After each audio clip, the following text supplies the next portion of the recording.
Alex here with Tool Rev, and today we have another epic tool battle. This time it's between the latest 18 volt brushless multi-tools from Makita and Milwaukee. So here in the traditional red and black, we have the current Tool Rev champion. This is the M18 Fuel model 2836. This tool sands twice as fast and plunge cuts nearly 3 times faster than the DeWalt DCS356. If you want to see that comparison, I'll leave a link in the description below. And here, sporting the all black look of Makita's US subcompact line, we have the XMT04, known outside of the US as the DTM52, where it gets Makita's regular black and teal colors. So let's check them out. With a 5 amp hour battery, the Milwaukee weighed in at 4.2 pounds and the Makita weighs 4.4 pounds. The oscillation angle is 4.2 on the Milwaukee and 3.6 on the Makita. Both tools have a work light, and when stood up side by side, you can see the Makita is shorter and fatter. I like the grip on both, but find the Milwaukee grip a little easier to hold in certain positions, like here cutting these fence rails.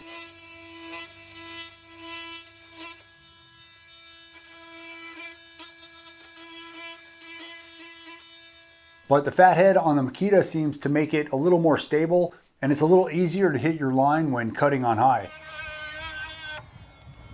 I cut most wood on high or one under high. I cut drywall on high. For metal, it depends what it is.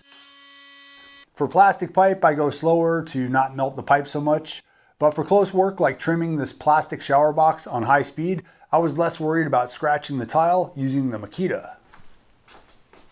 The Milwaukee does have an auto feature that starts off slow to help you hit your line, and then it ramps up to speed under load.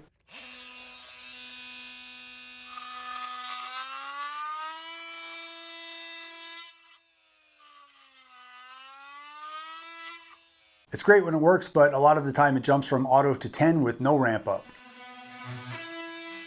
Both tools have a recessed power switch and a variable speed dial that goes from 10 to 20,000 oscillations per minute. The Makita power switch location is slightly more convenient for switching on and off one-handed. And the speed dial is completely out of the way compared to the Milwaukee. I like the power switch on both, but I actually prefer the speed dial location on the Milwaukee because it makes it easier to use it one-handed. I do accidentally hit it sometimes, but it's easy to avoid when it matters, and it's not been a problem in the year now that I've been using the Milwaukee. The vibration on the Milwaukee is low until you compare it to the Makita, in which case it's just decent because the Makita vibration is extremely low. Another benefit of this fat top and bottom, I guess. This is also a lot quieter when you're sanding, but when cutting wood, they're both extremely loud. Both tools have a toolless blade change. On the Makita, you just flip the lever, pull out the pin, and slide on your StarlockMax. With the Milwaukee, you flip the lever and twist the pin out, so it takes a little longer for closed-end accessories like StarlockMax, but you don't need to pull it all the way out for universal accessories.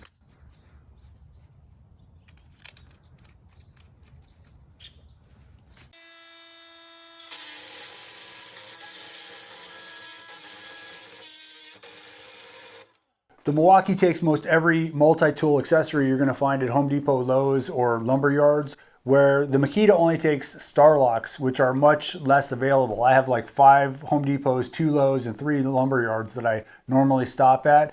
Half of those don't even sell StarlockMax, and the ones that do have a very limited supply compared to the universal blades. So even if you find StarlockMax blades, are you going to find a 3-pack of StarlockMax blades, which is how you get the free blade. If you don't know, when you buy 3 blades from most brands, you're getting the 3rd one for free. Like these Dremels, for example, are $20 a piece, these Dremel carbides, or 3 for $40.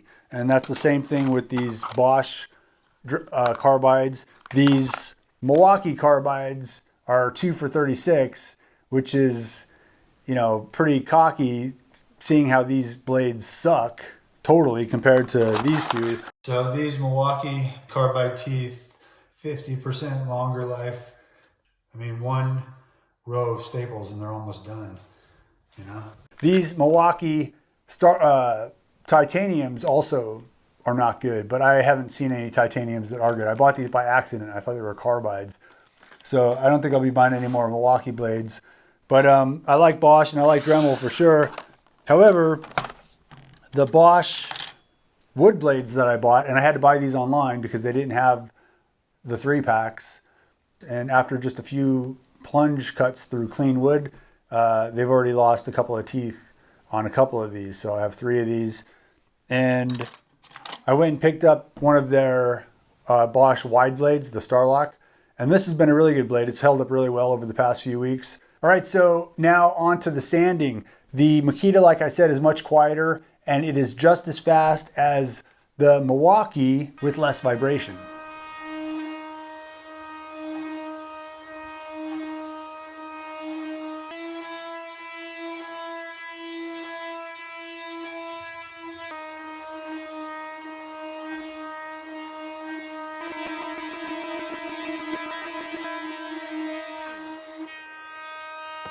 When it comes to plunge cutting, this is where the Makita really gets knocked out by the Milwaukee. And it's not because the Makita is that much slower, it is slower, but it's because the Makita can't handle the same amount of pressure without stalling, and it stalls a lot. Check it out.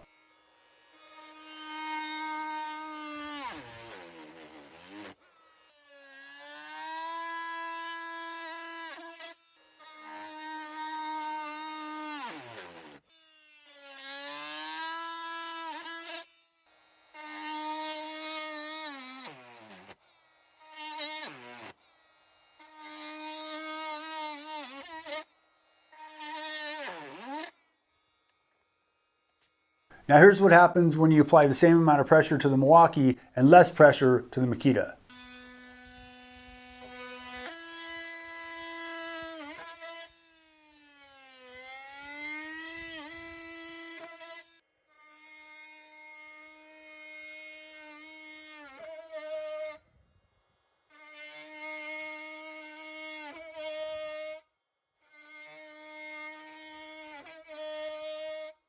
So with less pressure applied, the Makita cuts faster. It's not as fast as the Milwaukee still, but it cuts faster than applying the same amount of pressure.